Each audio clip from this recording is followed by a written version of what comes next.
Hi stamping friends, it's Terry Gaines. In this video I'm going to share some projects made with the Textures and Frames stamp set. It is a free stamp set with a $50 purchase before shipping and tax during Stampin' Up celebration, which ends September 30th.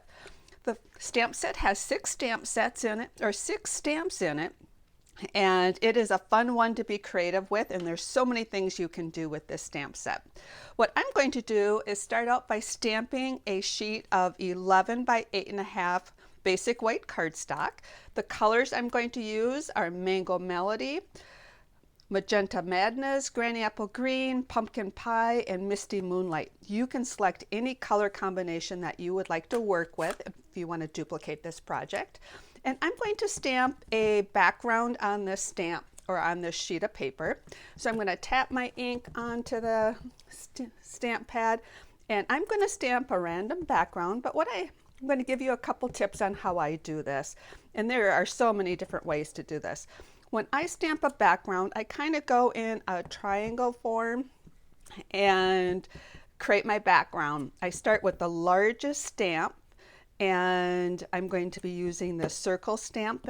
So this is the largest stamp, and I stamp a random background, and I'm not going to complete the whole project, because I want to be cautious of the time that it's going to take because I have lots of projects to share.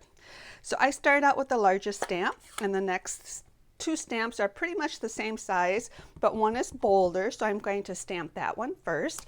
And this one has a different shape, so I want to make sure that I rotate the stamp so I get some different shapes to it or orientations to it, so it's not all uniform. So again, I'm kind of going in a triangle pattern here. The next stamp I'm going to use is the 3 stripes, and I'm going to use Granny Apple Green for that one. So I'm just going to kind of go again in a triangle fashion, rotate the stamp kind of randomly, and no two ever looks the same. So just envision that what I'm doing here, I'm doing on the entire sheet of the cardstock. And then I'm going to go with this. I'm going to actually go with this little speckle stamp. I'm going to be doing this one twice. I'm going to start out with the Misty Moonlight, and I'm just going to kind of fill in some areas here again.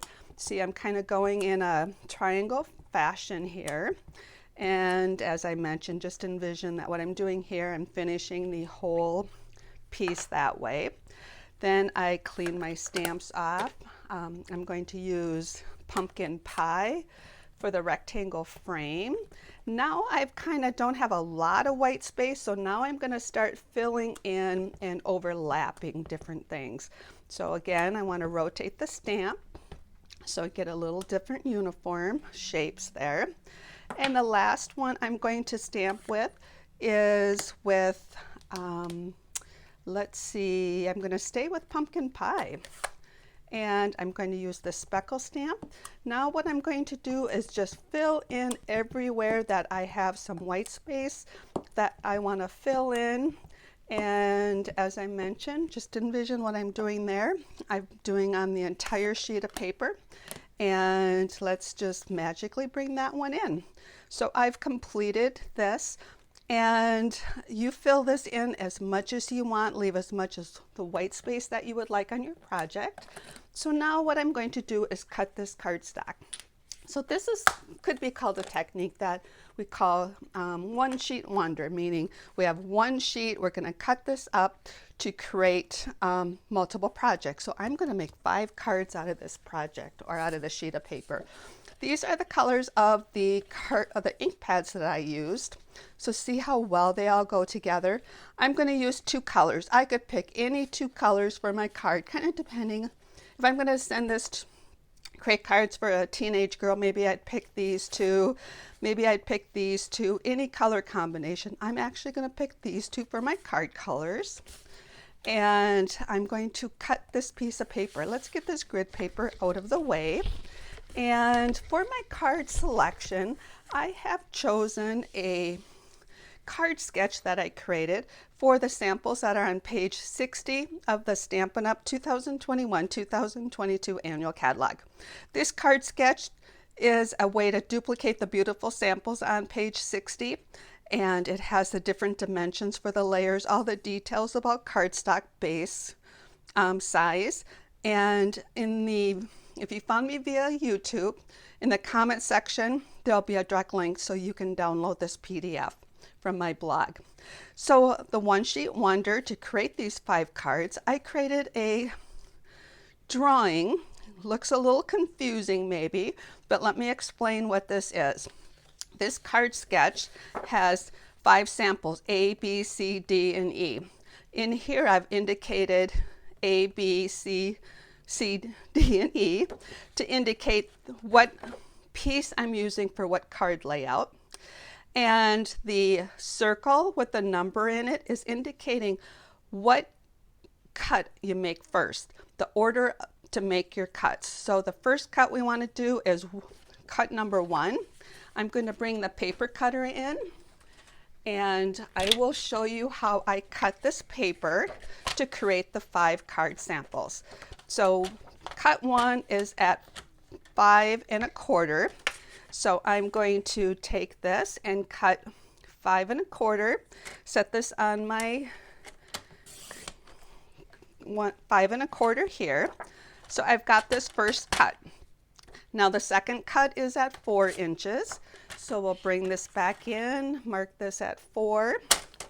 Oops, I always cut up because if I cut down, I tend to push the paper. So this here is for card A. I'm going to set that aside. For card, so we did cut 1, cut 2, cut 3 is at 4 inches. And whoops, cut that. So this is card B. We've got an extra piece right here. You can always decorate the inside of your card with those extra pieces. So that's 3. Cut 4 is cutting this piece right here at 4 inches. So down here, I've also indicated to help you out with the measurements to cut. So that's cut 4. Cut 5 is cutting that piece at 5 1/4. So let's move that to 5 1/4. This bottom piece is an extra piece. And there we've got card E. So that's the last one. This is the piece we have left here. That was cut 5. Cut 6 says 2 inches. We're going to cut this at 2 inches. Cut 7 says it's 5 1/2. We're going to rotate that. Cut 5 1/2. You got a little tiny extra piece here. And that is going to be card C. And card D is indicated on the sketch to be 2 1/2 by 3 1/2. So the last cut would be 8. But if you wanted to, this is all extra, but you could cut that at 5 1/2 and change that formation of that card sketch. The card sketches are inspiration, so this is the extra piece. So that's how you can cut that. You can download that from the same blog link that you can download this from. And so let's bring in the cards that I've made with that card sketch. Let me get these items out of the way. I'll bring in the extra things that I have provided for the embellishments. I used the Biggest Wish stamp set, and I also used these 2020-2022 in color square gems. Now I only used 2 of the colors here, but I also used the bumblebee because that kind of fit the color scheme. So all of these pieces that I cut, here is my, this is card A. You can see I did the layering of the Misty Moonlight and the Granny Apple Green, and this was a layer, and we have the sentiment here.